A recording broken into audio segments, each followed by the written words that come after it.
하나님은 인생들에게 많은 선물을 주십니다. 여러분들 인생 살면서 크리스마스 때라든가 생일 때 선물을 받게 되죠. 크리스마스나 이제 연말이 되면은 교회에서 행사가 있는데 온라이트를 하면서 이제 밤새도록 대화도 하고 뭐 게임도 하고 여러 가지 그런 프로그램을 진행하는데 그 중에 하나가 이제 선물 교환이라는 게 있어요. 그때 참 흥미진진하고 재미가 있는데 교회 성가대가 온라이트를 하면서 선물 교환하는 그런 시간이 있는데 이제 금액을 정해줘요. 되게 얼마짜리 5천 원 이하라든가 뭐 만 원 이하라든가 서로가 이제 금액이 다른 걸 또 사면 안 될 테니까 5천 원 이하 선물, 만 원 이하 선물을 사가지고 서로 교환을 하는 거죠 이게. 여러분 다 해보셨죠? 해보지 않으신 분들은 한번 기대감을 가지고 한번 상상을 해보시기 바랍니다. 하나님이 인생들에게 많은 선물을 주시는데 우리가 인생을 살아가면서 매 순간이 순간순간이 모두가 다 하나님이 주신 선물이요 감사의 시간인데 우리가 그것을 깨닫지 못하는 것입니다. 우리가 인생 살아가면서 받은 그 선물 가운데 가장 공평한 선물이 있다고 하면은 그것은 시간입니다. 하나님께서는 부유한 사람이나 가난한 사람이나 건강한 사람이나 병든 사람이나 가방끈이 긴 사람이나 무식한 사람이나 똑같이 하루 24시간을 우리들에게 선물로 나누어 주고 계십니다. 공짜죠 이게?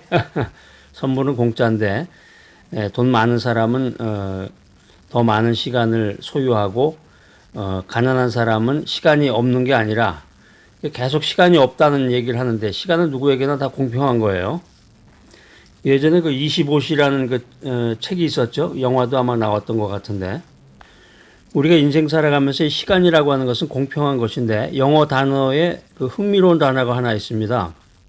그 present라는 단어 있죠. present, present라는 게 선물이라는 뜻 또 현재라는 이 복합적인 의미를 지니고 있어요. 참 이게 묘한 것입니다. 그러니까 이게 현재라는 시간이 선물이라는 뜻이죠. 하나님께서 값없이 나눠주신 이 24시간이라고 하는 이 시간의 선물, 이것을 어떻게 사용하느냐, 어떻게 활용하느냐에 따라서 우리 인생이 달라지고 우리의 삶이 결정이 되는 것입니다. 그래서 위인 전기집 같은 거를 보면은 위인전을 보면은 그 나폴레옹이라든가 위대한 인물들이 잠을 적게 자면서 그 시간을 이용해서 책을 읽는다든가 전략을 수립한다든가 여러 가지 그 미래 계획을 세웠던 그런 이야기들을 우리가 들을 수 있는데 나폴레옹은 뭐 하루에 잠을 3-4시간 정도 잤다고 그러죠. 그리고 우리가 잘 아는 말로 이제 뭐 사당 오락 4시간 잠을 자면 합격하고 5시간 잠을 자면 떨어진다. 그래서 예전에 뭐 사법시험 같은 거라든가 고시 공부할 때 그 잠을 줄이면서 잠자는 시간을 줄이면서 자기가 하는 일에 집중해 가지고 연구하고 그랬던 모습을 우리가 생각할 수 있겠습니다. 재미있고 유익한 이야기가 하나 있어서 여러분들에게 소개를 해드립니다. 어느 날 어떤 분이 이상한 전화를 하나 받았습니다. 벨소리가 나서 전화를 받아보니까 선생님 죄송하지만 선생님의 그 계좌번호 온라인 번호를 좀 가르쳐 주십시오.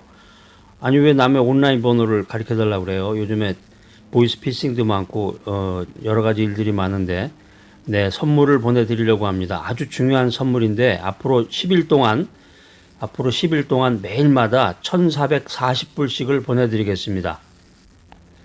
그런데 그것을 그날 꼭 같이 있는 곳에 쓰셔야 됩니다. 그리고 전화를 끊었습니다. 이게 참 별 이상한 전화가 다 있네.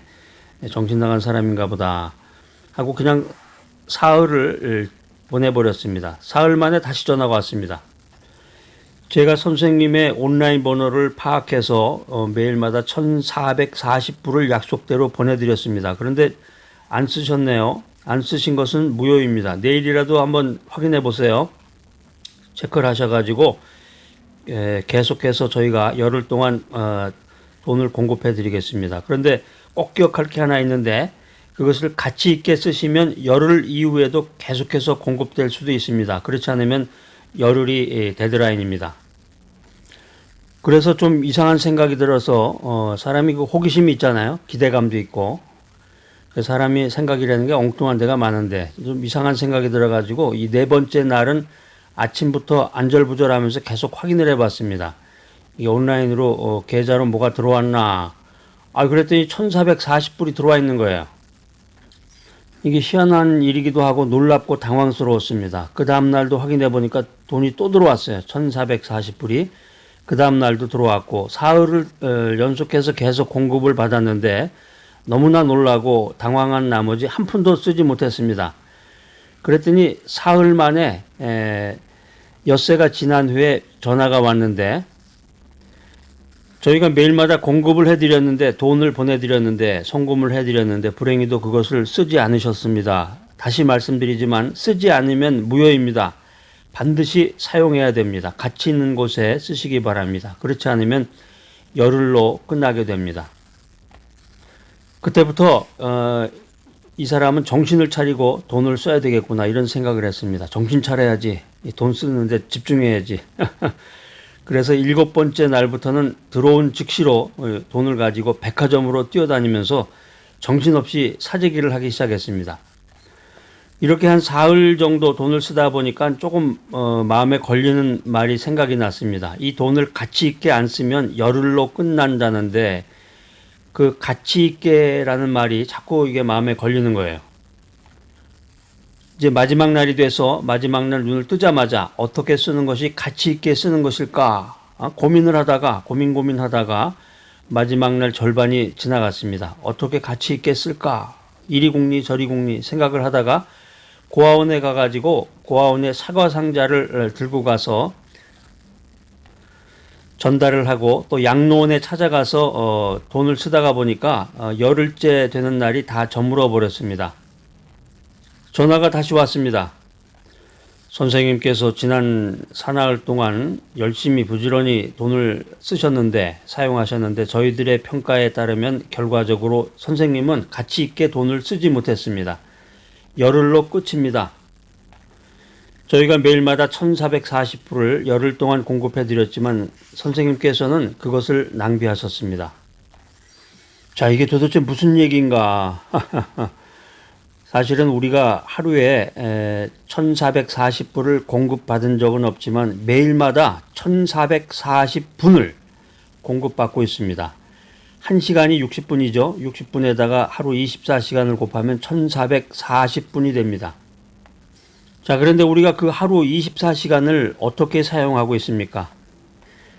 성경은 이렇게 말하고 있습니다. 세월을 아끼라, 때가 악하니라. 여기에 때가 악하니라. 때라는 단어가 나오는데 헬라어에서 때를 의미하는 단어가 두 가지가 있는데 하나는 이제 흘러가는 자연스러운 시간을 의미하는 크로노스라는 단어가 있습니다. 그런가 하면 정반대 의미의 단어가 있는데 카이로스라는 뜻이에요. 카이로스. 신약성경 에베소서 5장 15절 이하에 나오는 그 때라고 하는 그 단어는 이 카이로스라고 하는 단어인데 영어로는 이 단어가 크라이시스라고 번역이 됩니다. 위기라는 뜻이죠. 위기. 때가 악하다. 이 때라는 것이 위기의 때라는 의미입니다. 이게 이제 우리가 영적으로 해석을 하면 심판의 때라는 말이죠. 심판의 때가 온다. 사랑하는 여러분, 세월이 악해지면 가치관이 오염이 됩니다. 세월이 악해지면 사람들의 생각이라든가 세계관이라든가 가치관이 오염이 돼 버립니다. 가치관이 오염이 되면 사람들은 이 오염된 가치관으로 인해서 제대로 판단을 하지 못하고 시간이나 돈도 제대로 사용하지 못하는 것입니다. 요즘 그런 말도 유행해요. 내 돈 갖고 내가 쓰는데 뭔 말이 많어. 너나 잘하세요 하고서 그런 얘기 하시는데 이런 얘기 하는 분들은 이제 그 말을 이해는 되지만 이 돈, 재물의 진정한 가치가 무엇인가 하는 것을 이해 못하는 거죠. 모든 재물의 주인은 하나님이시다.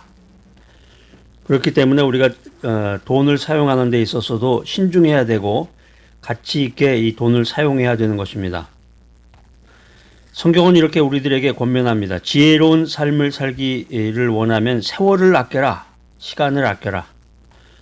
자, 오늘 이 귀한 메시지 들으신 여러분들, 시간을 아끼고 시간을 선용해서 지혜로운 인생을 살아가는 귀하고 복된 여러분 모두가 되시기를 간절히 기대합니다.